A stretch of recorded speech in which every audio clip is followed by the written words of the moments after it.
1 kilo मेरे पास चावल थे, इसी हिसाब से मैंने 1 किलो चीनी ले ली है, क्योंकि चीनी में मिठास किसी में ज़्यादा और किसी में कम होती है, तो इसलिए मैंने इसके बराबर ले ली है। और चाशनी बनाना शुरू कर दिया है। पानी में मैं इसकी चाशनी बनाऊंगी, फिर मैं इसके अंदर जो है वो घी ऐड कर दूंगी।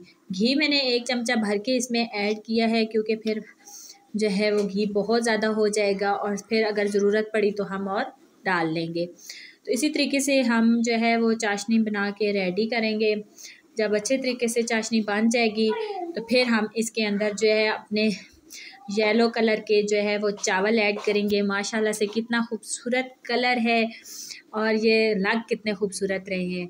तो सारा मिक्स करने के बाद हमने पानी जो है वो सारा खुश्क कर लिया है और मिक्स करने के बाद मज़ेदार से हमारे चावल रेडी हो चुके हैं। अभी हम गार्निश के लिए ऊपर मेवे और जो है वो खोपा डालेंगे और नारियल इसको बारीक काट लिया है हमने, वो ऐड करेंगे इसमें और इसको थोड़ी देर दम पे लगा देंगे। जब दम के बाद हम देखेंगे तो मज़ेदार सी जो है वो हमारे चावल जो है बन के रेडी हो जाएंगे।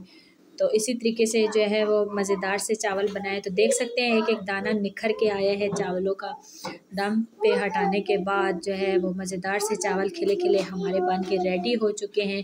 तो उम्मीद करती हूँ ये आपको मेरी रेसिपी पसंद आएगी। पसंद आए तो वीडियो को लाइक करें, शेयर करें, चैनल पे नए हैं तो इसको सब्सक्राइब करें, बेल आइकन को दबाएं ताकि हर आने वाली वीडियो आप तक पहुँच सके। और कमेंट्स में मुझे ज़रूर बताएं कि आपको ये मेरी वीडियो कैसी लगी। ओके जी, ज़रूर ट्राई कीजिएगा। मिलते हैं नेक्स्ट वीडियो में, तब तक के लिए अल्लाह हाफिज़।